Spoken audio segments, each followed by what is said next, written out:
অনেকেই সকালে ঘুম থেকে উঠে কয় যে ভাই ম্যাচ ম্যাচ করতেছে, ভালো লাগতেছে না। এইরকম কারা কারা বলে বলেন তো? সকালে ঘুম থেকে উঠে ভালো লাগতেছে না, ম্যাচ ম্যাচ করতেছে, কি কারণে জানেন? Very nice. কি কারণে? একটা কারণ, রাতের বেলা ব্রেন পরিষ্কার করার যে কাজটা হওয়ার কথা ছিল সেটা হয় নাই। তাহলে ব্রেন যদি পরিষ্কার না হয়, অপরিষ্কার ব্রেন দিয়ে আপনি কি অসাধারণ কিছু করতে পারবেন? করতে পারবেন? প্রশ্নই আসে না। তাহলে 1 নাম্বার হচ্ছে ব্রেন পরিষ্কার। আচ্ছা, এখানে একটা জিনিস বলি, আমি নিজে বুঝতে পারতেছি। সকালবেলা ঘুম থেকে উঠে কুসুম কুসুম গরম পানি কারা কারা খায়? একটু হাত উঁচু করেন তো। কয়েকজন হাত তুলেছে, ওকে, নামাই। আমি যখন বক্তব্য দিতে যাই তার আগে আমার একটা স্পেশাল সিস্টেম আছে, তার মধ্যে একটা হচ্ছে পানি ঠিকভাবে খাওয়া। কি কারণ? আমাদের ব্রেইনের প্রায় 80% হচ্ছে পানি। যদি পানি আমাদের ব্রেইনে ঠিকভাবে না থাকে তাহলে সত্যিকার অর্থে আমাদের ব্রেইন ঠিকভাবে কাজ করতে পারবে না। আমি যখন পড়াই, কোনো কারণে হঠাৎ হয় না যে পানি টানি একটু কম বেশি হয়েছে খাওয়া দাওয়ার, আমার স্টুডেন্টরাই বলে যে ভাইয়া বা স্যার একটু পানি খেয়ে নেন। এবং সত্যিকার অর্থে আমি যখনই পানি খাবো, বিলিভ মি, ব্রেইনের কোষগুলো যখন 80% থেকে 82%, 85% এরকম পানি যখন থাকবে, ব্রেইন সবচেয়ে অ্যাক্টিভ হইতে কাজ করবে। এবং অ্যাক্টিভ হইতে যখন কাজ করবে, তারপরে আমরা অসাধারণ কিছু করতে পারবো। যে জায়গায় আমি ছিলাম, রাতের বেলা আমি যখন তাড়াতাড়ি ঘুমাই, এটা প্রত্যেকে আমরা জানি যে ব্রেন পরিষ্কার ঠিকভাবে হবে এবং তার সাথে আরেকটা কাজ হবে। সেটা কি? ব্রেনটা চার্জ হবে। ব্রেইন ঠিকভাবে পরিষ্কার হইলো, ব্রেনটা চার্জ হইলো। সকালে ঘুম থেকে উঠলাম, উঠে আগে পানি খেয়ে ফেললাম। পানিতে একটু লবণ দিয়ে খাবো, একটু কুসুম কুসুম গরম পানিতে, পারলে ওই যে পিঙ্ক সল্ট আছে না, পাহাড়িয়া লবণ, ওই লবণটা একটু দিব, দিয়ে তারপর আমরা এটা খেয়ে নিব। খাওয়ার পরে সকালের বেলায় একটা খুব ইম্পর্টেন্ট কাজ আছে, সেই কাজটা প্রত্যেককে করতে বলবো। সেটা কি? এই কাজটা যদি কেউ করে তাহলে সে অবশ্যই অবশ্যই আজ থেকে 3 বছর 4 বছর পরে যে যখন যেই জিনিসটা হইতে চায় সেটা অবশ্যই হবে। খাতা কলম থাকলে লিখে ফেললে সবচেয়ে ভালো হতো, না হলে ইনশাল্লাহ খেয়াল রাখার চেষ্টা করব যাতে করে এটা প্রত্যেকে আমরা করি।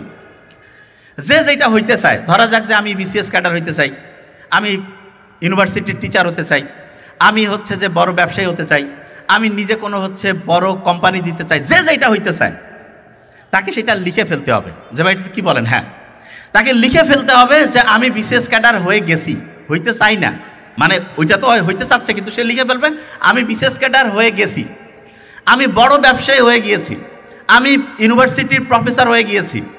যে যেটা হইতে চায় তাকে সেটা লিখে ফেলতে হবে। তো অনেকের মাথায় প্রশ্ন, যে যেটা হইতে চায় সেটা লিখে ফেলবো, কারণটা কি? খুব ইম্পর্টেন্ট। আমরা অনেক সময় এরকম একটা মন আছে না, এরকম একটা মানসিকতা আছে না, যে আমি যখন এটা হব তারপরে এরকম হব। আচ্ছা, অনেকে আছে না এরকম, যে বিসিএস বা ইউনিভার্সিটির প্রফেসর হওয়ার পরে আমি এই রকম করে আমার জীবনটা তৈরি করব, এইরকম মনের মধ্যে অনেকের কিন্তু এরকম চাওয়া আছে।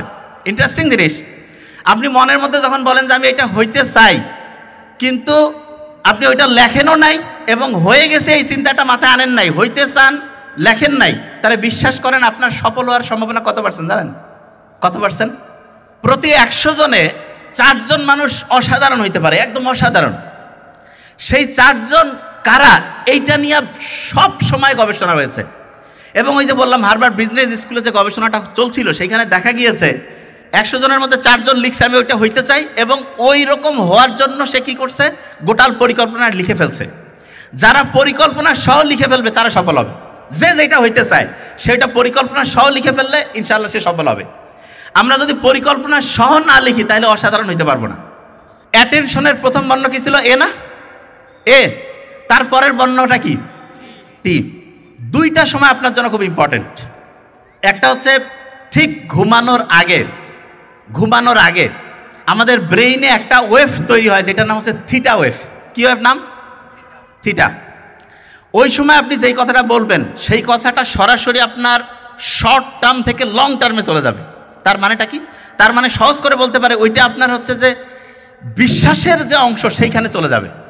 এই জন্য রাতে ঘুমানোর আগে আমাদের ছোটবেলায় আমাদের মা, দাদি, নানিরা গল্প শোনাইতো না, যে বাবা তুমি বড় হবা, তুমি অসাধারণ কিছু করবা, তোমার দ্বারা এরকম হবে। এই গল্পটার একটা অসাধারণ গুরুত্ব আছে। আপনি ছোট্টবেলা থেকে যেই গল্পগুলো আমরা শুনছি, আমরা মনে করছি রাতে ঘুমানোর আগে এরকম গল্পের গুরুত্ব কি? অসাধারণ গুরুত্ব আছে। ওই গল্পটা আস্তে আস্তে আস্তে আস্তে তার একদম বিশ্বাসের মধ্যে চলে যায়। বিশ্বাস কত ইম্পর্টেন্ট জিনিস আপনি শুনলে অবাক হয়ে যাবেন। আমেরিকার যে হচ্ছে যে সচিবালয়, সেখানে একটা মিটিং হচ্ছে, মিটিংটা এরকম যে এখন যেরকম টেকনোলজি উন্নতির দিকে যাচ্ছে, মানুষজন আগামীতে কিভাবে কি করবে, তখন তারা 3টা জিনিসের উপরে সবচেয়ে বেশি গুরুত্ব দিয়েছে। নাম্বার 1 যে জিনিসটা তারা বলছে সবচেয়ে গুরুত্বপূর্ণ, সেটা হচ্ছে প্রবলেম সলভিং ক্যাপাসিটি। যে কোনো একটা সমস্যা দেখলে সেটা সলভ করার ক্যাপাসিটি কার কত ভালো, সে তত উন্নতির দিকে যাবে। নাম্বার 1।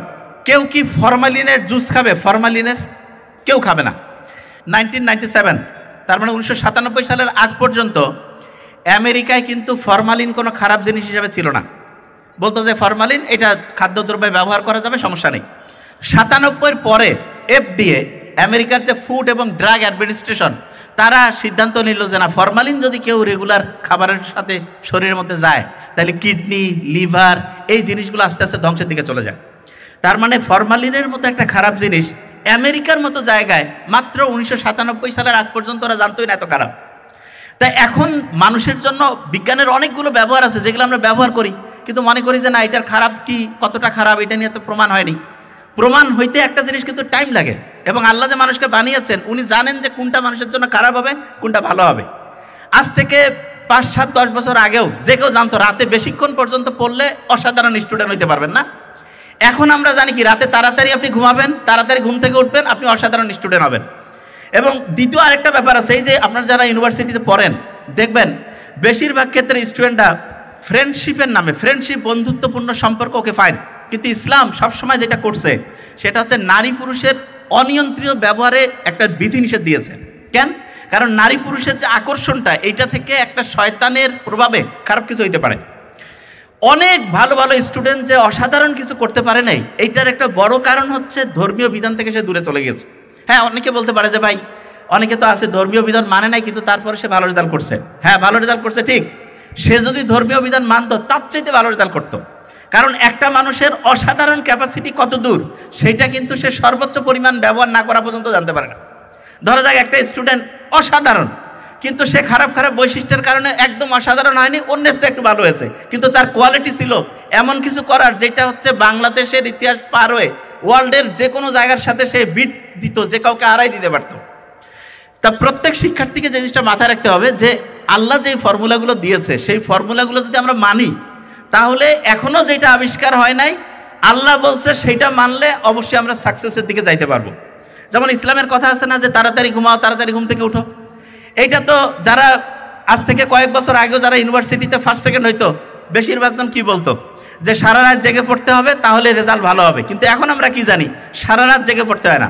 একটা স্টুডেন্ট যদি বুদ্ধি করে পড়ে, যে কেউ যেটা হইতে চায় সেটা হইতে পারবে। এক্সাম্পল দিই তাহলে বুঝতে পারবো।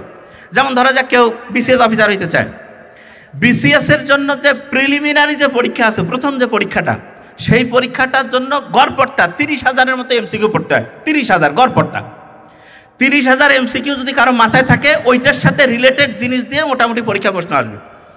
অনেকে বলতে পারে 30,000 এমসিকিউ পড়া বোধহয় খুব কঠিন, মোটেই না। আপনারা যখন অনার্সে প্রথম ভর্তি হয়েছেন, প্রত্যেক দিন 3 বেলা খান গড়পড়তা, খাওয়ার আগে জাস্ট 5টা এমসিকিউ যদি পড়েন, 3 × 5 = 15টা এমসিকিউ।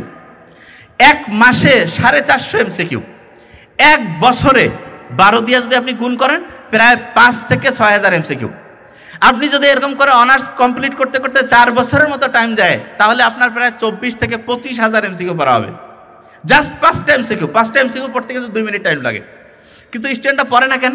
কয় যায় হ্যাঁ 5টা এমসিকিউ পরে কী হবে, হ্যাঁ 5টা এমসিকিউ পরে কিছু হবে না। কিন্তু আপনি যদি 5টা এমসিকিউ আজকে সকালবেলা খাওয়ার সময় পড়ছেন, দুপুরে 5টা পড়ছেন, রাতে 5টা পড়ছেন, এইরকম করে 1 সপ্তাহ পড়লেন 105টা হয়ে গেল, 15 দিন পড়লেন 210টা হইল, এরকম করে 1 মাস পড়লেন 450 হইল, এরকম করে 1 বছর পড়লেন 5 থেকে 6,000 হইল, এরকম করে 4 বছর পড়লেন 22 থেকে 25,000 হয়ে গেল। অথচ স্টুডেন্টরা দেখবেন যখন গ্রাজুয়েশন কমপ্লিট হয়েছে, সে জানে সে পরীক্ষা দিবে বিসিএসের জন্য, বলতেছে আমার কোনো প্রিপারেশন নাই।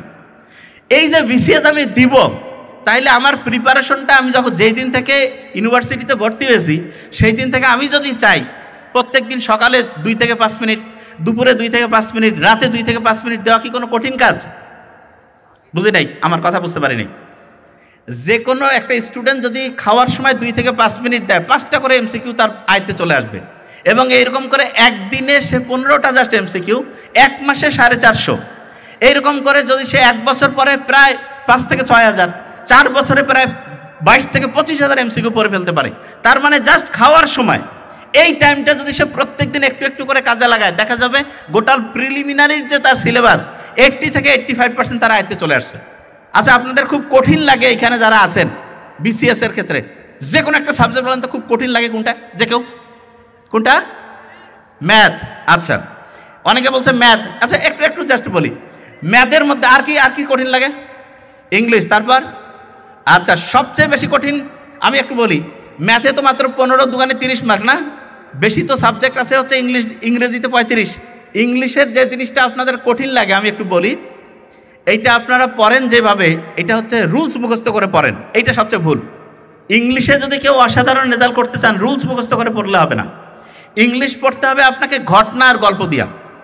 আচ্ছা, আমি আপনাদের একটা নিয়ম বলি, জাস্ট একটা, এই যে ডাস শব্দটা আছে না, ডাস, এইটা সিঙ্গুলার না প্লুরাল? ডাস কি? আচ্ছা দেখেন, একটা জিনিস বুঝাই দিয়ে আগে শুনেন, ইংরেজি পড়ার অবস্থা কি একটু বলি। ডাস কি একটা নাউন না ভার্ব?